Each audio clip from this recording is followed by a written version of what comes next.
ओम नमः शिवाय। आज हम पढ़ेंगे माउंटेन, जिन्हें की हिंदी में पर्वत कहते हैं। भूमि का ऐसा भूभाग जो भूपटल से 600 मीटर या उससे अधिक ऊंचाई पर हो उसे पर्वत कहते हैं, जबकि उसके नीचे के भूभाग को पहाड़ी कहते हैं। संसार के संपूर्ण भूपटल के 26% भूभाग पर पर्वत और पहाड़ियाँ पाई जाती हैं। पर्वत और पहाड़ियाँ दूसरे अवच्छास में पाई जाती हैं। पर्वत निर्माण के कुछ सिद्धांत हैं जिन्हें हम बारी बारी से देखते हैं। भूसंगति का सिद्धांत, जिन्हें कोपर ने दिया था। भूसंगति का सिद्धांत, जिन्हें कोपर ने दिया था। प्लेट विवर्तनिक सिद्धांत, जिसे मैकेंजी एवं हैरी ने दिया था। तापीय संकुचन का सिद्धांत जेफ्रिज ने दिया था। महाद्वीपीय विस्थापन का सिद्धांत वेगनर ने दिया था। रेडियो एक्टिविटी का सिद्धांत जॉली ने दिया था। अब देखिए, भूसंगति का सिद्धांत क्या है कि जो पृथ्वी के ऊपरी भाग है उनमें हलचल होती रहती है, उसके कारण जो सिद्धांत बना उसे भूसंगति का सिद्धांत कहते हैं। भूमि से जो हलचल के कारण जो वलन पड़ती है उसे भूसंगति का सिद्धांत कहते हैं। प्लेट विवर्तनिक थ्योरी, प्लेट टेक्टोनिक थ्योरी भी कहते हैं। पृथ्वी की आंतरिक हलचल के कारण जो सिद्धांत बना उसे मैकेंजी एवं हैरी ने दिया था। अब देखिए वलित पर्वत को क्या कहते हैं? Folded mountain. पृथ्वी की आंतरिक हलचल के चलते जब चट्टानों में वलन पड़ जाती है तो उन्हें वलित पर्वत कहते हैं।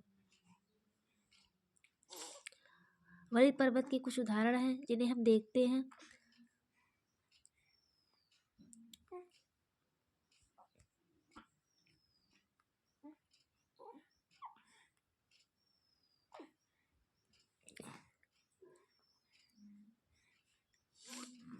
अल्पस पर्वत, जो कि यूरोप में पाया जाता है। वलित प्लेट विवर्तनिक सिद्धांत पर आधारित ये सब पर्वत होते हैं। सबसे प्राचीन वलित पर्वत व नया हिमालय, जो कि भारत में पाया जाता है। अल्पस पर्वत, जो कि यूरोप में पाया जाता है। ग्रेट डिवाइडिंग रेंज ऑस्ट्रेलिया में पाई जाती है। एटलस पर्वत अफ्रीका में पाया जाता है। एंडीज पर्वत दक्षिणी अमेरिका में पाया जाता है। इसकी सबसे ऊंची चोटी एकांगुआ है। रॉकी पर्वत उत्तरी अमेरिका में पाया जाता है, जो कि माउंट एल्बर्ट इसकी चोटी होती है। दूसरा पर्वत क्या है? भ्रंशोत पर्वत या फिर ब्लैक पर्वत, इसे ब्लैक माउंटेन कहते हैं। ब्लैक माउंटेन पृथ्वी की आंतरिक शक्तियों के प्रभाव के चलते धरातल पर स्थित दो समांतर भ्रंशों के उठे हुए भाग या स्थल को भ्रंशोत पर्वत या ब्लैक पर्वत कहते हैं, और बीच में धसे हुए भाग को रिफ्ट घाटी कहते हैं। नीलगिरी कैलिफोर्निया का सियरा नेवादा पहाड़ी बहुत होते हैं। दक्षिणी अमेरिका में एंडीज पर्वत पाई जाती है।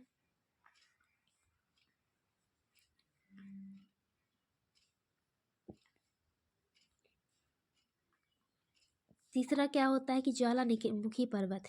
इसका निर्माण ज्वालामुखी के उद्गार के समय निकले लावा के मैग्मा से बनने वाला पर्वत है। ज्वालामुखी के मुख को क्रिएटर कहते हैं, जिससे लावा निकलता है उसे क्रिएटर कहते हैं। इसकी आकृति शंकुनुमा होती है और इसके ऊपरी हुए भाग पर क्यूबनुमा गड्ढा होता है, जिसे सैंडस कहते हैं। अफ्रीका में किलिमंजारो पर्वत पाया जाता है। जापान में फ्यूजियामा। एंडीज में कोटोपैक्सी, जो कि सक्रिय ज्वालामुखी है। चिली में एकांगुआ। उत्तरी अमेरिका में माउंट रेजियन या फिर वुड द शाइस्ता पाया जाता है। चौथा गुंबदनुमा पर्वत। जब पृथ्वी के धरातल के भूभाग के आकार में उभार होने से धरातलीय भाग ऊपर उठ जाए तो उसे गुंबदनुमा पर्वत कहते हैं। जो धरातल भाग होता है वो ऐसा, उसके में हलचल इतनी होती है कि वो ऊपर उठकर गुंबदनुमा आकार या संरचना बना लेता है, इसे गुंबदनुमा पर्वत कहते हैं।